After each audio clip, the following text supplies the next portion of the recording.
Hey guys, it's been a crazy week this week with everything going on in the news between the shooting of Alton Sterling in Baton Rouge and then the sniper attacks in Dallas, and everybody's talking about this Black Lives Matter, Blue Lives Matter, all lives matter, and they do, and the discussion's out there and everyone's talking about it, and it seems like the world is going to really dark places lately. So I thought that I would give you some bright news. Another thing that happened this week was on Monday, it was the 25th birthday or anniversary, but they say the birthday of the meditation center where I went when I was 25 years old and then 29 years old down in Guatemala. And to me, the birthday of this meditation center and everything that's going on in the world right now are linked. They're not separate. There's the rumblings and kind of the darkness of what's happening. And then there's places in the world that try to bring light. At this meditation center, I won't mention the name of it because I respect the privacy. I'm sure if you want to know what it is, you either already know what it is or you'll find it yourself. People seem to find this place when they need to. But everything about this meditation center, which is led by a woman, a very fantastic spiritual woman, who focuses on bringing more light into this world. And at this center, you don't really do a lot. A lot of the time you're sitting in meditation, going within, asking yourself these questions. Who am I? Where did I come from? And where am I going? And those seem like very selfish or self-reflective questions that only have to do with you. While all this other stuff is happening in the world, asking those questions, what is that really going to do to help save the world? But I think that it has everything to do with help saving the world. I think when we sit down and we go within and we go deep into our own hearts and our own minds and we start to unravel this mystery of who we are, we start to see that we're not just the color of our skin or the color of the uniform that we happen to wear. We're not these identities. Underneath it all, we're human beings. And we're all living the same exact experience, and we're all trying to figure it out. And at the root of everything, we all just want love. It really is as simple as that. I mean, Shati, the woman who runs this center and has been running it for 25 years, trying to bring more light into the world, one of my favorite things that she always would say is, in her little Guatemalan accent, simple problems, simple solutions. The problems right now may not seem so simple. In fact, they're pretty complex. But if you distill them back and you go deeper and deeper and deeper into them, they are as simple as it can be. Everybody wants to feel love and respect and to be seen for who they are as a human being on both sides. And I think love is so innately linked to power. And so one group feels powerless and the other group has a sense of power, and one is dominating the other. So the other one rises up and tries to dominate the other one. And this will go on and on and on when the focus is still on power.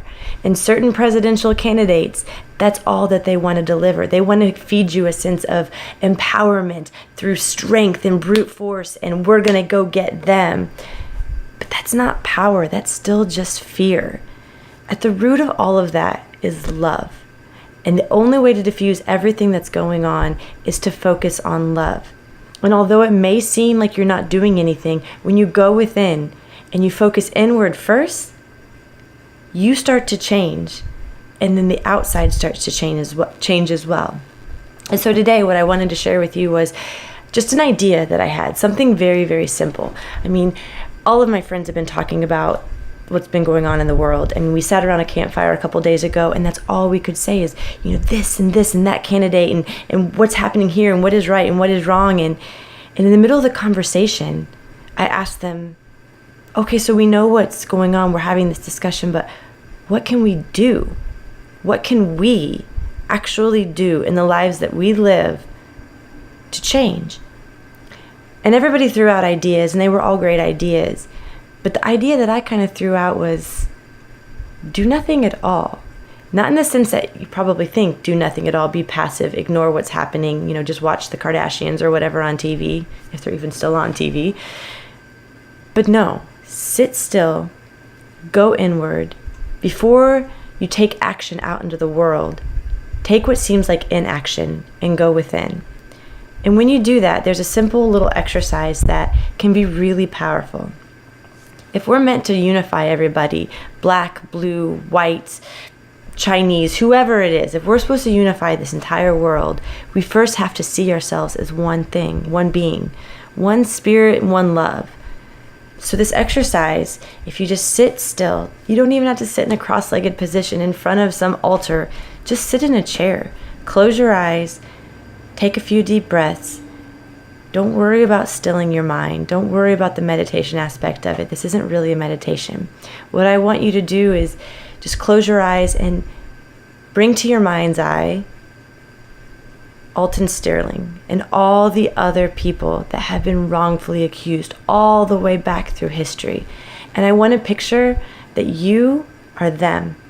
Think about what it felt like for them. Think about the fear that they might have felt when they saw the officer approaching, or what might have been going through their minds. Feel their feelings. Imagine what they were. See it as if you were that person. And sit with that and try to understand everything where this person was coming from, all the things that they've had to deal with in their lives, all the hardships, and maybe even try to picture the joys. I mean, picture who this person was. Whoever it is, whoever you chose to bring to mind, picture that person and sit with it and feel them and try to be them. And after you've done that for a few minutes, then I want you to picture being in this particular situation, the two police officers that were approaching him. Now, whatever you may think about them, or whatever you may think about the police unjustly, harming black lives and things like this, picture them going to work every single day. What it feels like to put on that uniform, what it means to put on that uniform. They must have taken a vow at some point to protect and to serve, but life is crazy. Things are insane. And so they're probably just scared too. They're probably fearing for their life. So just close your eyes and picture what it's like to be the police officer as well. And then expand it a little bit. Picture what it feels like to be the family of the police officer watching this on the news and what they must be feeling right now. And initially they want to protect their own, their father, their brother, their husband. They want to protect them. But then picture what it feels like to be Alton Sterling's wife and kids and the community around him. And they probably feel outraged and terrified and just ready to take action. They're so tired of this happening. And so as you play these games of mirroring these people, going within and trying to relate to them, see what comes up for you and realize underneath everything, every label that we have and uniform that we wear and the color of our skin, like I said, there's a human being that has innate wants and desires and innate fears. We are all part of a society. We're a product of what's going on.